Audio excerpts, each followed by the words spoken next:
Assalamualaikum warahmatullahi wabarakatuh. Perkenalkan, nama saya Muisnain Farifki Zainul Hasan, NIM D 2018-20331, Prodi Pengembangan Masyarakat Islam Fakultas Dakwah. Di sini saya akan mempresentasikan tentang ujian komprehensif keprodian. Yang pertama ialah pengertian pemberdayaan. Pemberdayaan tersebut adalah suatu upaya, dorongan atau motivasi yang dilakukan oleh seseorang untuk melakukan suatu perubahan di suatu wilayah, yang mana di wilayah tersebut memiliki potensi yang cukup baik untuk dikembangkan dan diberdayakan, sehingga masyarakat di sana juga dilibatkan untuk membangun potensi yang ada di sekitar. Kedua ialah prinsip-prinsip. Prinsip ini dibagi menjadi tiga, yaitu prinsip kesetaraan, yang mana prinsip kesetaraan ini ialah tidak membanding-bandingkan mana yang pinter, mana yang bodoh, mana yang kaya, mana yang miskin. Di dalam pemberdayaan semua itu sama, dari golongan manapun, sama-sama merangkul dan sama-sama bekerja untuk menciptakan suatu potensi masyarakat yang sangat baik.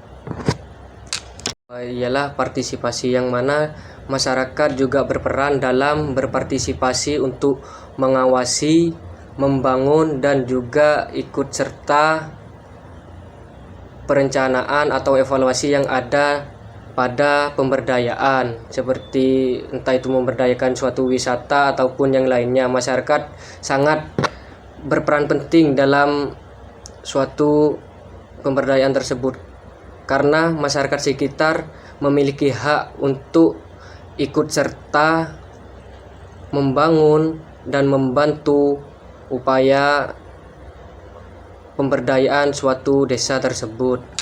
Ialah prinsip keswadayaan dan kemandirian. Di sini kita diajarkan untuk saling menghargai dan mengedepankan kemampuan masyarakat daripada bantuan pihak lain. Mereka memiliki pengetahuan yang mendalam tentang kendala-kendala usahanya, mengenai kondisi lingkungannya, memiliki tenaga kerja, serta memiliki norma-norma bermasyarakat yang sudah lama dipatuhi. Semua ini harus digali dan dijadikan modal dasar bagi proses pemberdayaan. Ialah keadaan yang ingin dicapai oleh masyarakat dari suatu perubahan sosial, yang mana menjadikan lebih berdaya, memiliki kekuasaan, juga pengetahuan dan kemampuan untuk dapat memenuhi kebutuhan hidupnya yang lebih baik lagi. Ruang lingkup.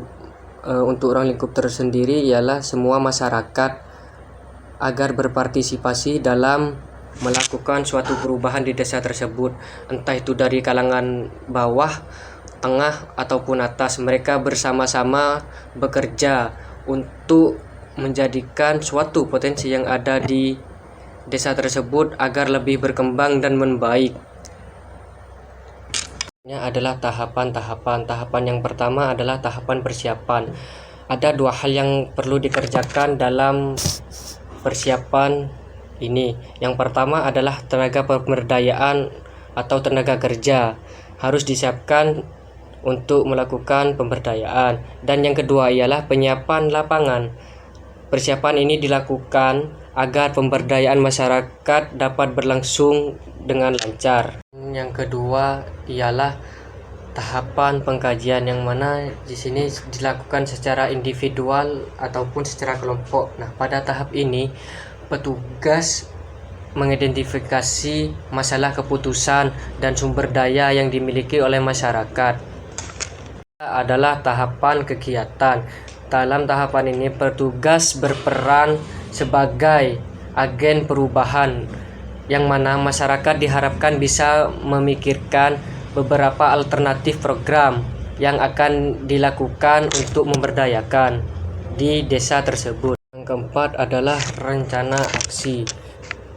Di dalam tahapan ini, agen perubahan membuat kelompok untuk menentukan program yang bisa mengatasi permasalahan.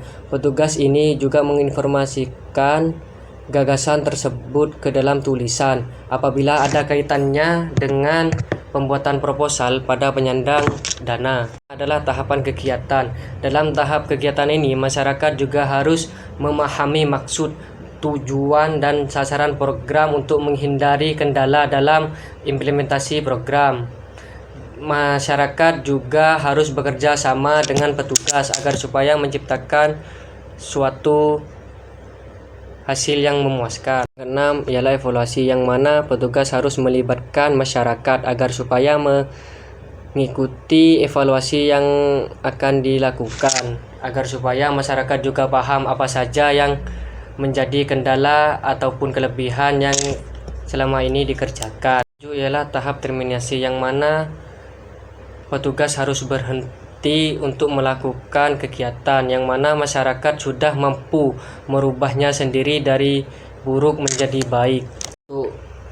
Yang selanjutnya ialah metode. Metode ini dibagi menjadi dua. Yang pertama, metode rapid rural appraisal. Metode ini digunakan untuk mengetahui kondisi pedesaan atau masyarakat, yang mana untuk mengetahui kondisi iklim, pekerjaan, maupun objek-objek yang ada di sana. Kedua ialah participatory rural appraisal, yang mana di sini masyarakat juga dilibatkan untuk semua kegiatan-kegiatan yang akan dilaksanakan di dalam daerah tersebut. Itu adalah perencanaan. Masyarakat harus mempunyai rencana atau program kerja untuk kedepannya agar supaya lebih tertata dan lebih terrealisasi untuk masyarakat. Adalah evaluasi, yang mana pada tahap ini masyarakat berkumpul untuk mengetahui apa saja kelebihan dan kekurangan yang selama ini telah dikerjakan. Setelah mendapatkan kesimpulan, masyarakat juga bisa memberikan arahan, motivasi, ataupun saran untuk kedepannya agar menjadi lebih baik.